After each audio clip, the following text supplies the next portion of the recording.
What up? What up? What up, you guys? It's Blackwing 2040. Welcome back to the DC Animated Universe Marathon, where Tex and I go through the iconic as well as some of our favorite episodes of the DC Animated Universe. So we're continuing to making our headway of Superman the Animated Series, and we got a good episode that we're starting today, Tex. This is Stolen Memories, and we get our first physical appearance of Brainiac. For those of us, or for those of you that don't know, if you were watching along, in this universe or in this show, Brainiac was Krypton's AI computer. So now, instead of him being like a alien from the planet Kolu that steals, cities, so we get a different interpretation of Brainiac in the show. And the funny thing is, Tex, with my history with Brainiac, the first time I ever saw him was in that movie, Brainiac Attacks, which has even though it has the same DC Animated Universe animation, it is not connected to this show at all. Yes. Yeah, which always surprised me. I'm like, how?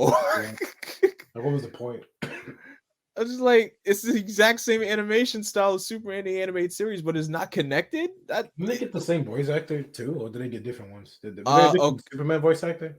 Everybody's voice actor was the same except for Lex and Brainiac and Mercy. Brainiac, I definitely remember. I ain't a lot of you. I never remember Mercy's voice. I always think she doesn't talk.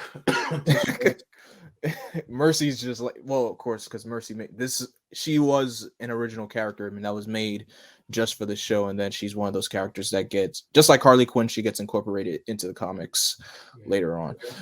But funny enough, like the first time I actually heard Brainiac's distinctive voice was in the DC Animated Universe video game, where Corey Byrne is actually he voices Brainiac in this show, but also in that game. And I'm just like, this is the voice of Brainiac in Superman the Animated Series. And then I hear him in that Justice League episode Twilight. I'm just like, this is crazy. Oh yeah, it's like, it's hard to believe, like, this guy who for those who don't know, Corey Burton, he's a well-known voice actor. He also voiced Count Dooku in the Clone Wars series. The series, not the movie. That was actually Christopher Lee who played Count Dooku in episode 2 and 3. So, but it's crazy to hear his voice. Corey was able to make his voice sound like a distinct computer. It's just like, it's so mesmerizing. That's the crazy thing. Voice acting is a treasure, man. Yeah. Yeah, that's the crazy thing about it. Oh, also, before we start the episode, guys, I want to let you know on something. We are aware that HBO Max is going to be removing Justice League and Justice League Unlimited at the end of this month, which has got to be the most stupidest thing ever. So don't worry, we already got a contingency in place. I already own both JL and JLU on digital, so we're already good to go on that part.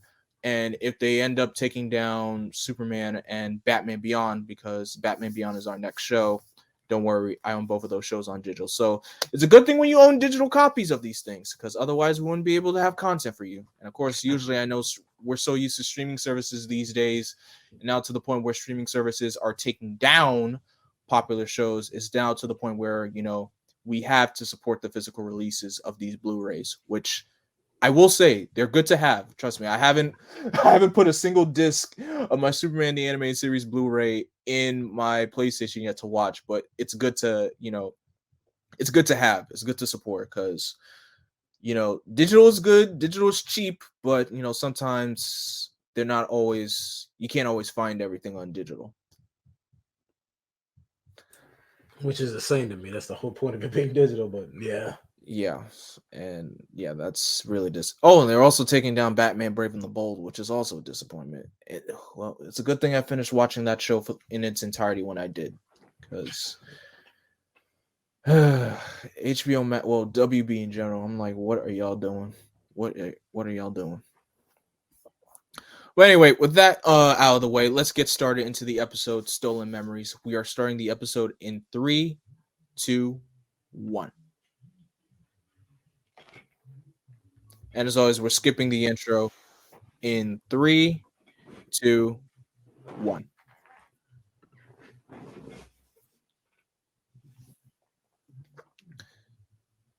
I've only seen this episode once, so why did I thought that was the Batmobile for a second? I don't know.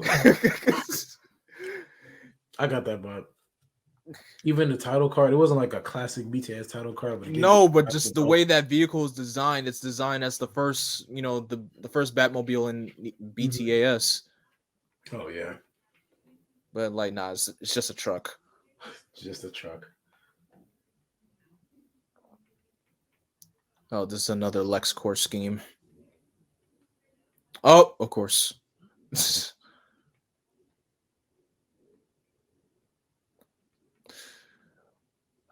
I gotta give Lois credit where credit is due. Only she can do stuff like this. I don't know. She'd be getting Jimmy alone, man. She'd just be dragging him. She do. Poor guy.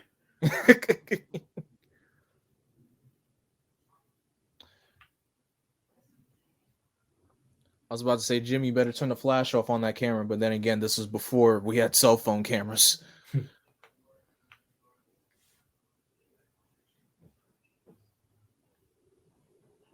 Thankfully, he's not powerful enough to drag people. Jeez. Yeah.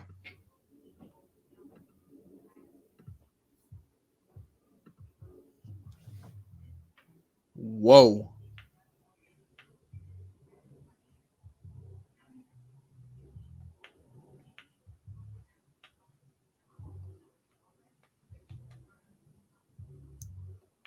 What? It just makes his grand entrance right then and there. Gotta let him know. Oh. I am pleased to make contact you, Lex Luthor. Wow, your name is just something we use to insult people here? Oh, hey, you're an alien. Why not? More power to you.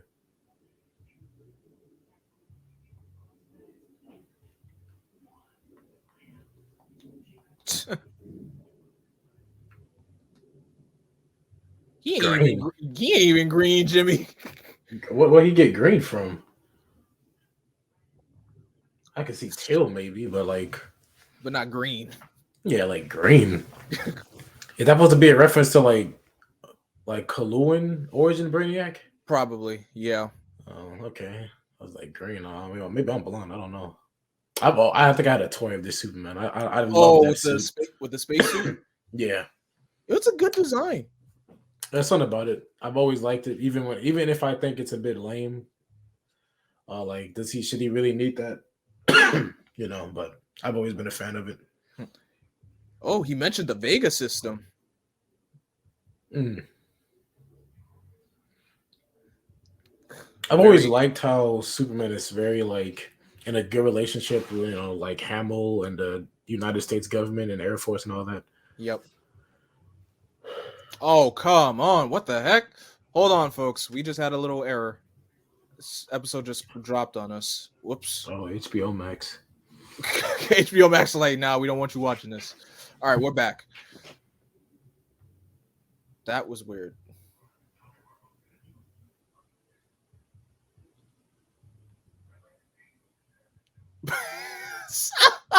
I like how he said it was LexCorp that scanned the heavens. It was LexCorp that made contact. I'm like, dude, sit down.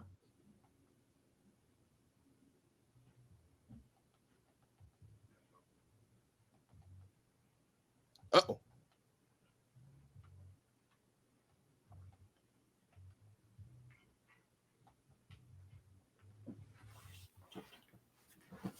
Why does that usually... Okay, you would think Brainiac has something to help mankind, but no. Like, when has any alien outside of Superman came to Earth with good intentions? I guess so far has the Lobo episode happened yet? Not yet. Okay, so this is their like second interaction with Alien then, as far as we know. Yes. I mean, I know retroactively because it's one of those things that it's canon, but only because they didn't think about it at the moment. How long? Do you remember how long Martian Manhunter was locked up? No. He said he was locked up for like years, right? Or was it like recent to when they captured him for the White Martian invasion? I don't know. We'll see when we get there. But it's one of those things where nobody thinks about it because we didn't plan this far ahead. Like, how can you blame us? Yep. When they were making this episode, they never had like, oh yeah, we're gonna set this up for like the Justice League show we're gonna make in like 10 years, Oh, trust me, there's one particular episode in this show that sets up a plot point for something in JLU. You would think it wouldn't. but it does. I think that's more so Justice League was able to build on it though, not because it was always planned. Maybe at Mhm. one point, but like in season one, I just how I doubt they knew they were gonna get the green light. Yep.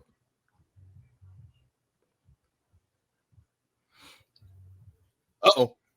Kelix, yeah, You would think that would be Clark's really Keelix, good. but like, nope. Um, Underrated. I'm a big fan of Kelix. I wish he got to be. I don't know if it's because he's just too much like Herbie. I don't know. Oh, you're right. You know what? I never noticed there's similarities like that, but you make a good Yeah, point. I'm a big fan of Kelix. Like anytime there's a Superman family shot, I'm glad he's there if he gets to be there. Yep. Like I don't know if you've seen like the latest Action Comics. I have. Oh And yeah, I'm bro. like, I'm glad he was there. They were playing what a video game on him. I thought it was cute. okay, he's getting Jesus, so Clark, okay, he's Clark.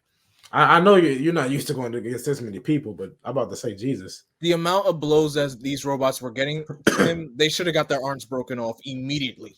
That was just a meme. That was like in Justice League War when Hal just got jumped by the Parademons. Like, fight back. Like, get up, Clark. So that when I first saw Justice League War, I was cracking up when I saw that. I did too. I'm a big Hal Jordan fan. I know some people hate it, but I think for a young Hal Jordan, it tracks. Yep. He's You'll like, never see these guys again, really. Then they put up that good of a fight. No wonder you lose Brainiac. You just get tired of using stuff. Do you? I'm sure I asked you this before, especially on the first episode. Do you prefer this origin, or do you prefer him being like the Kaluan? I prefer the Kaluan. I mean, him being a Kryptonian AI computer is a good take. That's a very good, Yeah. interesting take on it. But I prefer the original, Yeah. skeleton skull ship with collecting cities and everything. And to be honest, after I finished reading Crisis on Infinite Earths, that was like Silver Age, early Bronze Age DC. Mhm. That was when we had Skeleton Brainiac, which was a really also interesting design too. I get you. So yeah, I prefer the old school skeleton skull ship. I do too. I know. I've always liked that design more too. This isn't a bad design, But but yeah, I definitely prefer like most of his the other designs his I've seen. yeah He's Kaluan. his post Infinite Crisis design in that Brainiac storyline in the comics that Jeff Johns wrote. I love that design. Oh yeah. I think it's one of my favorite shots. Like I don't know if it's like the cover. I think it's from a page actually. Where he's just The like Superman's kind of reaching towards him, and Brainiac's kind of just looking at him. yep, and he while he's steps hooked out. up. Flashback. She was like, "Fuck, enough. You've seen enough." I've always been a big fan that he calls like his Kryptonian parents father and mother, but he calls his Earth parents ma and pa. I guess it's not southern, but like Not farmland. Southern, but this boy Kansas, Kansas, girl. Yeah, Kansas thing. Like just call him ma and pa.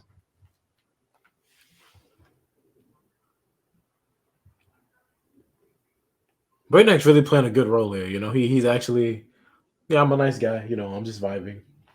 Mm-hmm. Twin See, I kind of wish he kept his angle. I feel like he doesn't bring it up much often after that. Like, he also considers himself like a survivor of Krypton, even though it's kind of his fault. So.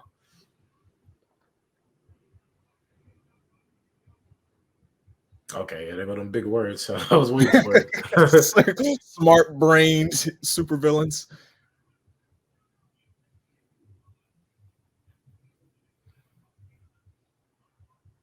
Okay. All right.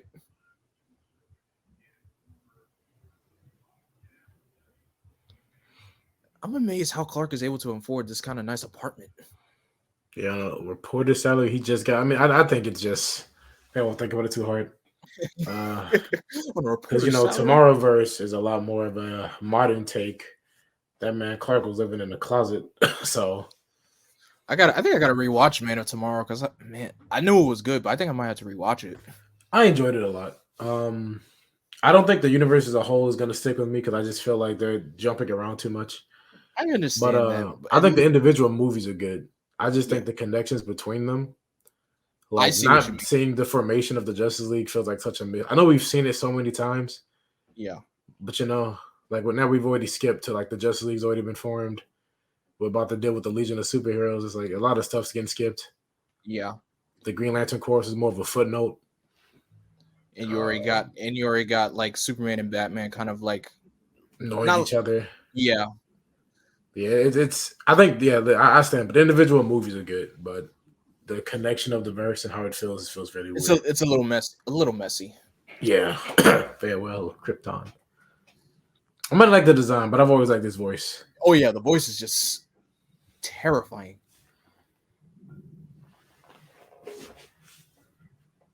As stubborn as your father. Stubbornness runs in the L family, I guess. That's got to be true.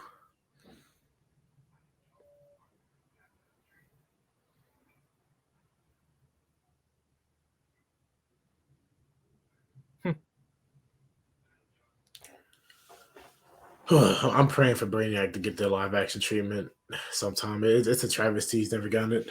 I mean, well, I don't know that one in the Krypton show counts or not. Oh, well, yeah, it does. And I actually really love that design too. It's a travesty. Krypton ended. I actually really like that show. Yeah, I didn't watch it, but there was just too many live action shows. Well, DC around that live time, action. DC was just pumping them out, man, on different networks and all that. I'm like, Jesus Yeah, I'm just Christ, like, man. what are y'all doing? Like Krypton came out around the time the CW was basically at its peak with like 3 different shows running at the same time. Yep, it couldn't compete. Yeah.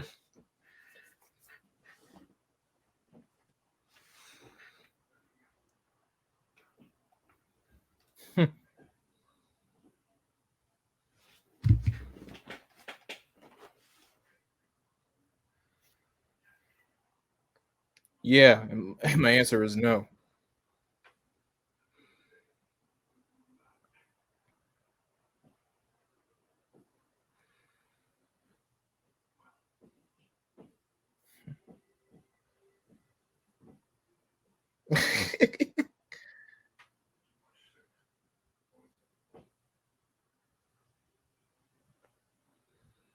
Ooh, that's creepy.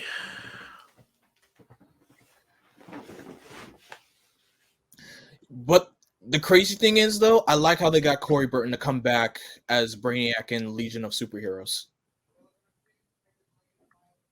Oh, that's right. They did come back. Yeah, Yeah, and I'm just okay. I remember hearing the voice. I was like, oh, okay. Same voice. I was like, and yo, that twist at the end of Legion of Superheroes season 2, that caught me off guard. Legion of Superheroes was ahead of its time. It was. I wish it, man. Because I don't even think the finale of the series, like if it did air on whatever network it was on, I didn't get to see it till years later. I mean, I didn't see that show back when it was airing. I was barely on watching Kids WB back when it was airing. Barely. Yeah, I remember really liking Legion of Superheroes though, because I guess it was the opening, and also it was like it came out the time where every superhero was getting a young television series, like X-Men Evolution. Yep. A few years after that, what Iron Man, Armored Adventures, Yep. Never did get that teenage Batman show. Oh, the Batman. Oh yeah, I mean, was he? I don't know if it counts. He was like in his 20s, right? He looked like he was in his 20s, early 30s. Not the stuck-up rich boy type kind of Bruce Wayne. Yeah. What have you done? He lied to you, Superman.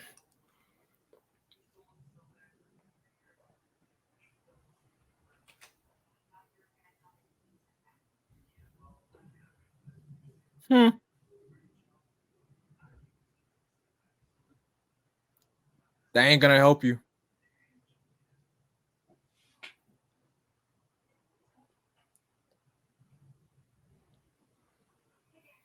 Destroy him. You know what makes me wonder? What would happen if Cyborg and Brainiac got into like a technological like combat with each other? I'm a big fan of Cyborg and Brainiac, but I feel like if I had to choose, I want to say maybe Brainiac. I mean, Cyborg's hard because I guess if it's modern Cyborg, where he's like what, apocalyptic Yeah, with technology or whatever, Apocalypse. Mother Box. Yeah, with the mother box in him. Yeah, I'm actually excited for that new Cyborg series. But every time Cyborg gets something new, it just It never turns out great. yeah. So I'm hoping this new series is good. I'm praying. I hope it's better than Um, his Rebirth series because I had high hopes for that Rebirth series and it sucked. it's insane to me that he peaked like in DCU. Like it's insane. Like even the DCU one didn't last that long. No, it didn't, and I like that design too. I still think it's his best design. I think comic artists and one that have to stop being afraid of going back to older designs that didn't last long Mm-hmm. because his new design it's not his worst. Too many designs is either too much machine or not enough. But Yeah, usually it's too much. Oh, that's such a classic Punching Superman. energy Punching is the beam. it reminds me of the scene where it's like I was watching Flashpoint Paradox. Uh-huh. And he's just everybody else is doing these intricate ways of handling the bomb. He's just holding it with his hands. It's like that's such a Superman thing to do. Because like waiting is the hard part. Yeah, like I'm Superman. Like You're welcome, Lex. I'm most surprised these would even work. Like ain't no way Brainiac is like this technologically advanced, and like if these missiles are working on him. I doubt. I guess if his shields went down. Yeah, I'm about to say. I know he got his shields up. Headstrong, foolish, easily defeated. Okay. Oh, jeez. An ultimate. Oh, okay, that was a hard line, bro. That backslap. That was the second worst backslap we'll ever get. The next one comes from Darkseid. So, of all people that give Superman a hard time, it's definitely Brainiac and more so Darkseid, of course. Oh yeah, they be throwing this man around. I kind of love it. I love seeing Superman like face with people physically. He's better, And Mongol. I forgot about Mongol. I adore Mongol. Like Mongol's like my favorite C-list Superman villain, or whatever you consider him. He just makes me laugh. I just hate him for just like, ooh. I'm pretty confident in alive, so I'll be taking that heart of yours. Hold it. Don't celebrate too soon. What y'all cheering for? Oh, it did work. Never mind. I guess I don't know. I guess Clark, when he was fighting him, he just took the shields down. Yeah. I will say my favorite thing about this Brainiac is that he has Ultron vibes where you can never get rid of him because he's just exactly. I enjoy that trope. Yes, that's what I was thinking about. I was like, what was another robot supervillain like Ultron? Because Ultron did the same thing in Earth's Mightiest Heroes. Yeah, that's my favorite trope of like robot villains. Like they never die. They always have like a backup body or a backup memory. I'm a big fan of that. And I don't think they do that much with like Alien Brainiac, but he's actually oh my gosh, cool. That's an actual nuke. That was a nuke explosion.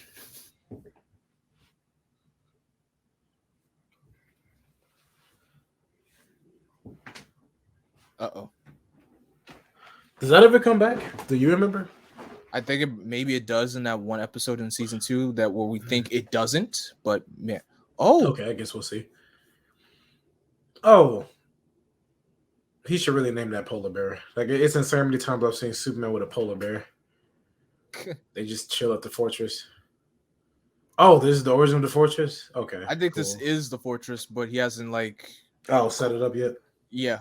Still in the process of the setting up stage. Okay, that was Stolen nice. Memories. That was nice. That was a really strong episode. Yeah, it's always been pretty hard for me to say who's my favorite Superman villain. I've always leaned a bit towards Brainiac. When it comes to Superman villains, I do like Lex. Lex is great when he's written well. But I adore Lex, but I feel like he's like one of the harder villains to write because some people are still stuck with him. Like, I just hate the idea of him being the smartest man on earth, and he still just kind of does the exact same tactics. At least use Krypton in a more unique way instead of just like put it in a suit. Or just fire kryptonite beams. Yeah, it's like I don't know. I get he's the main villain of Superman, so he always has to lose. But it's like world's smartest man factually the world's like Earth's smartest person, and it's like I don't know, man. I've seen Mr. Terrific do some real crazy stuff, like by building it and with prep time. Like Lex, I don't know. I love him, but he has to be written a very specific way Uh-huh. that most writers get wrong. Oh yeah, for sure. The most definitely. But yeah, man, there was so much in this episode that I totally forgot about. So as like that part where Superman's just going through the memories of all those planets and realizing, oh yeah, Brainiac lied to you. I'm like, wow, I totally forgot about that part. Oh So yeah, man. I I'm definitely didn't remember it. they I thought the dream was what made him think it over, but I didn't realize. Oh, the dream just made him like suspicious. So okay. The thing I'm probably that made it similar is Brainiac didn't collect the planets. Okay, in this case, he did collect the planets, but in a different way. He doesn't bottle them up like how his That's comic right. book. The Ball of City of Kando doesn't exist in DCAU, right? I don't know. Like I don't see how it could because actually, what? I don't remember. Like I do not remember Supergirl's origins. We'll In this probably show. find out when we get to the episode Okay. because I haven't seen Supergirl's debut episode. I saw clips of I've it. never seen either. Like I've always been a fan of her in the DCAU, but I've never seen her debut or how like her origin in this universe works. So that'd be pretty interesting. It's crazy because around this time, her costume was the white T-shirt with the S on it with the red skirt because they were going through. That was the the Linda Danvers version, but they still called her Kara. And then back in JLU where she had like her final appearance, she goes to her traditional red I and love that blue. suit. She goes to her traditional red and blue, but then she ends up leaving the league and going to the future and staying with Brainiac. So maybe what's this thing with Supergirl and the Legion of Superheroes? Why is it like I've never seen it in comic form, but it seems like just a staple now because like the Tomorrowverse is doing it now. Okay, so Mark Waid wrote when he took over the Legion of Superheroes, he brought Supergirl into that future. And this was the which iteration of the Legion was this? This was the pre-zero post. This is the reboot. This is the reboot Legion where it was different because the Legion scratch that, they have 4 iterations now. You have the pre-zero hour, which is basically like the Legion. I've seen in-universe jokes about the Legion and their messed up timeline. Yeah, we met like 3 different versions of the Legion, Clark. Like I don't even know how you keep up with them. for real. So you have the pre-zero hour, you have the post-zero hour, where Lightning Lad is kind of like this blue version of Livewire, which it looked weird. I don't ever want to see that. Yeah, and then you have the reboot Legion, where basically after that Legion takes place like right during like Infinite Crisis happens. So yeah, I don't know how, but Supergirl gets pulled into the future because I started reading it like back in like last year. Oh no, in 2021. I forgot how she got pulled in there, but that's basically what this, that's why they always incorporate Supergirl with the Legion for so long. Okay, cool. Yeah. And funny enough, the Legion of Superheroes does get their own focus episode. Well, 2 focus episodes in the DCAU. One in this show, and then one in. I definitely haven't seen the one in this show. Yeah, I haven't either, but I already know about the one in JLU, and we all know how that ends. But anyway, guys, thank you so much for listening to our commentary of the episode Stolen Memories. So, Tex, where can everybody find you? As always, guys, you can find me at the Detective on YouTube and Twitter. And as always, guys, you can find me on Twitter, Instagram, Facebook, and Twitch at Blackwing2040. Don't forget to like, comment, share, and subscribe, and click that bell to be notified whenever I go live or whenever a new video goes up. But until then, I am Vengeance, I am Darkness, I am Blackwing.